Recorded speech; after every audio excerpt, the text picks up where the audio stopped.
Salut les joueurs! Lorsque des auteurs de jeux de rôle font du jeu de société. Vous allez me dire, mais je pense connaître à peu près le titre de la vidéo et Antoine Boza. Donc le premier auteur ici, c'est quand même le papa de Seven Wonders.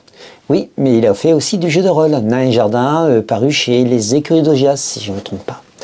Et Oltré, vous allez retrouver le Grumpf. Le Grumpf, quand même un sacré rôliste. Sous la plume et des magnifiques illustrations, parce que c'est vrai qu'elles sont super, regardons de nouveau la boîte, de Vincent Dutray. Et bien, c'est paru chez Studio H, c'est Oltré, c'est le jeu que je vous propose de critiquer méchamment. Allez, c'est parti!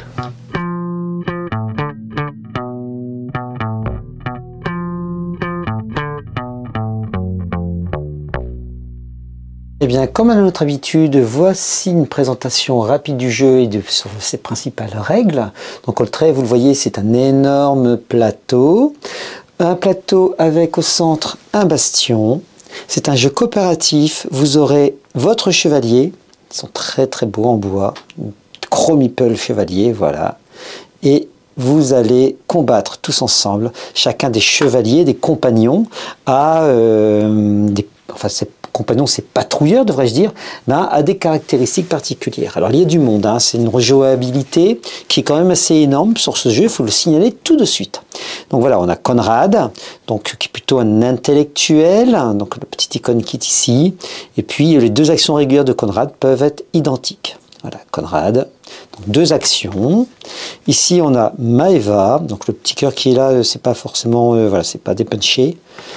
Enfin, plutôt c'est dépunché, mais ça fait... Voilà, on en a d'autres. On va tous les passer. Bérénice, Tomiris, Lars et Ernest. Voilà nos chevaliers. Donc pour tout de suite, on voit qu'il y a des symboles. Donc symbole un peu prêtre, dévoué. Il y a un cœur. Ce cœur, c'est, vous l'aurez compris, votre vie. Ça descend au fur et à mesure qu'il se passe des petites choses qui vous ennuient. Et donc ça va restreindre vos possibilités.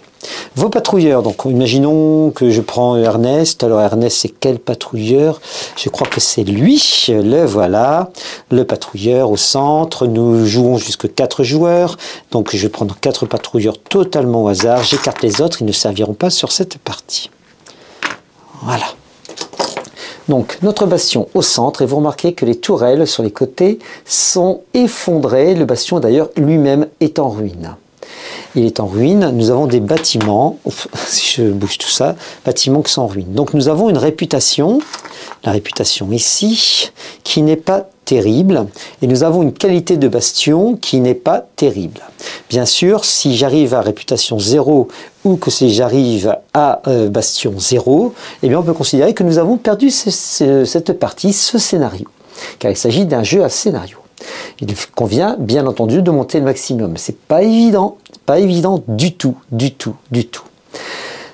Regardons maintenant ce plateau. Nous avons des cases qui vont de 1 à 8. Donc voilà, des cases villages. C'est un petit peu le pays aux alentours. Et à chaque fois, nous avons des ressources qui sont possibles d'obtenir. Voilà, ici un petit feu. Là, ici une petite feuille. Là, ici un peu plus de prestige. Là, de la fourrure. Allez, je vais changer la carte qui est ici, de la vie ici, et là du prestige, donc j'ai peut-être dit une bêtise avec le bastion, non c'est ça, et là je ne me souviens plus de ce symbole, je crois que c'est du fer. Et ces symboles, nous les retrouvons ici, car vous allez les emmagasiner. Au début de la partie, d'ailleurs, on commence avec chacun un pain, et puis au fur et à mesure, on va obtenir des symboles qui nous permettront de construire. Construire donc ce bastion, et on va y rajouter des éléments qui vont nous donner plus de possibilités. Donc l'addition de toutes ces possibilités vont nous permettre d'être de plus en plus forts. Regardons par exemple, si j'ai une forge, je vais devoir cramer de la fourrure, du feu, et je vais obtenir un peu plus de prestige, et bien sûr une qualité supplémentaire d'attaque. Donc un dé d'attaque supplémentaire. Ma forge construite, hop, je paye, et j'installe la forge dans le bastion ici. Ok, ça c'est pour les mécaniques. Si vous avez suivi cette histoire, c'est qu'en fait, justement, il y a une histoire des péripéties. Nous avons un journal. Ça commence ici à la première chronique. Donc, porte ouverte, c'est le scénario d'introduction pour découvrir le jeu. On tourne et on commence devant les portes. Vous vous installez dans un bastion, nanana. Ok, placez gratuitement la tuile bâtiment observatoire en jeu. Donc gratuitement, nous avons un observatoire qui se trouve ici. Je vais courir, prendre cette tuile pour courir jusque mon bastion. Et ça sera je veux dire, quelque chose de gratuit qui me permettra d'avoir un pion, quand j'aurai un test érudit, un pion en plus. Donc les tests, ben voilà, des dés en bois, très très gros, très très beau. Donc ces dés, il y a des faces neutres, il y a des faces réussites. Alors il y a beaucoup de faces neutres et il y a une face, voilà, une face où on va perdre de la vie, mais on peut réussir aussi. Voilà, réussite, mais vous avez perdu une petite vie. Donc bien sûr, quand c'est là, c'est raté. Hein. Donc à vos tests, vous allez réussir ou rater. Quand vous allez quand vous faites une action, votre personnage peut se déplacer. Donc il va du centre vers une partie du village. Donc là ici, je suis dans la partie 6. Et je vais, par exemple, révéler une péripétie. Voilà. Et je vais, bon, on va regarder d'ailleurs, celle-ci s'appelle...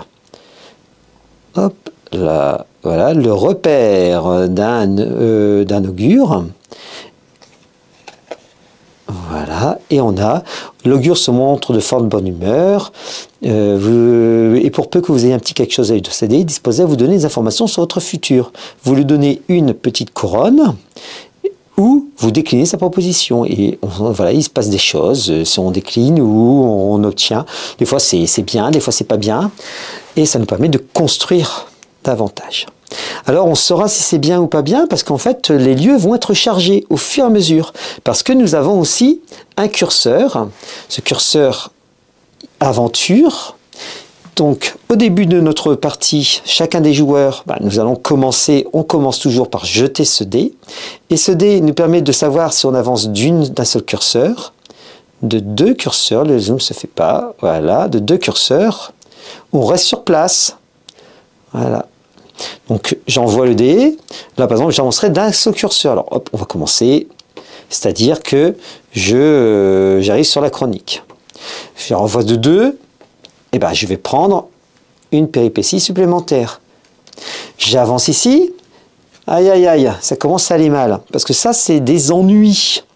Donc, animal à détresse, on placerait donc à l'endroit où je suis. Et hop, on va devoir résoudre. Si on en a 4 des péripéties, ou donc nous n'avons pas résolu, ou alors des choses de ce type-là, qui vont bloquer notre jeu, parce que vous en mettez un, puis après vous mettez 2, même si vous n'y êtes pas sur place, ça décale, on rajoute, et donc au bout de 8, c'est mort, vous avez perdu. Là, si vous en avez 4, vous allez obtenir un blocage, et ça va vous ennuyer. Donc c'est pas bon. Et en plus, la météo, parce que le temps file, si vous arrivez ici, boum, allez. Et il faut pouvoir résoudre, parce que il faut pouvoir résoudre assez vite. Vous pouvez avancer de 2, et ça voudrait dire que j'arrive déjà ici. Et ce qui n'a pas été résolu, malheureusement, va cumuler les ennuis. Cumuler les ennuis, c'est-à-dire que mes curseurs vont baisser vers une fin inéluctable. Quel malheur, quel malheur. Vous dire que des péripéties, il y en a beaucoup. Suivant les scénarios choisis, parce que nous avons aussi des scénarios choisis qui vont diriger cette chronique. Donc là, ici, la comète, on doit avoir 3 réussites. Donc 3 critères de réussite pour pouvoir, 1, 2, 3, pour pouvoir valider cette mission et donc réussir la chronique. Eh bien, les péripéties, on en a plein. Donc avec des couleurs différentes suivant la teinte de la chronique. Ici, c'était des péripéties avec du jaune et du bleu. Voilà le jaune, et voilà le jaune, et voilà le bleu à côté. Voilà, je crois que je vous ai à peu près tout dit. Bon, il y a quelques pions supplémentaires, le pion premier joueur, il y a des petites ressources en or. Ah, vous allez sécuriser votre bastion, j'ai oublié, avec les tourelles ici. Une fois que c'est sécurisé, que vous avez pu mettre des ressources et que vous avez créé un bastion, hop là, sécurisé. Vous obtenez un dé quand vous faites des tests bastion en plus. Et ces deux zones-là, il ne peut plus y avoir de péripéties, il ne peut plus y avoir de soucis supplémentaires. Donc vous avez intérêt à sécuriser assez vite, ne pas vous laisser déborder. Et je crois que c'est ça le jeu, surtout ne pas se laisser déborder. Que vous dire d'autre? On a quelques cartes un peu particulières qui serviront peut-être de lieux supplémentaires donc pour certaines missions. Et nous avons aussi un joli petit dragon en carton qui aurait été peut-être d'être en bois, je pense, mais qui peut intervenir aussi. Je vous ai tout dit, nous avons fait tout le scénario et maintenant l'avis critique. Bon alors, que peut-on penser d'Oltré? Eh bien, un peu déçu quand même. C'est vrai qu'il est beau, oh, il est somptueux. La boîte, l'intérieur, regardez. Voilà, on y range tout dans les petits caissons, tout ça, c'est somptueux, c'est magique, c'est beau. La thématique est très intéressante, hein, avoir ce groupe de compagnons et défendre son bastion, le construisant, et puis résoudre des problèmes, des péripéties, etc. au fur et à mesure. Ouais, c'est sympa, c'est une petite tension autour de la table. Non, là où ça pêche, c'est plutôt du côté des scénarios, et là où je suis un peu déçu, puisque je le trouve un peu abrupt, la fin du scénario d'introduction, de découverte en fait de la mécanique, boum, allez, et voilà, donc on a résolu la mission de cette manière, d'accord. On s'attendait à mieux, on s'attendait à aller plus loin. Donc un peu déçu sur les scénarios en question. La mécanique, elle tourne plutôt pas mal, ça va bien, on jette un dé puis un autre dé et ça tourne et c'est parti. Non, c'est vraiment ce point de scénario. Bon, du coup, à table, quand on a fait cette partie d'essai, eh ben, c'était très clivant. On avait envie de continuer et ça c'est bien quand on a un jeu qui donne envie de continuer, mais avec des scénarios, donc on a envie d'aller un peu plus loin, de se dire, bon allez, peut-être que celui-là et puis les autres vont aller mieux. Et puis, quand je dis clivant, c'est vraiment clivant parce que on m'a dit aussi, ouais mais non, c'est pas le jeu folichon, à la limite Last Bastion du même auteur, très bien quoi, aussi tendu, faut défendre un bastion, on en a déjà parlé il me semble.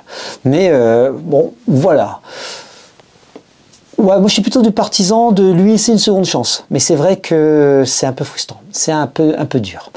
Voilà, vous savez tout sur cette critique, et bien il est temps de se dire au revoir et à bientôt. Salut les joueurs!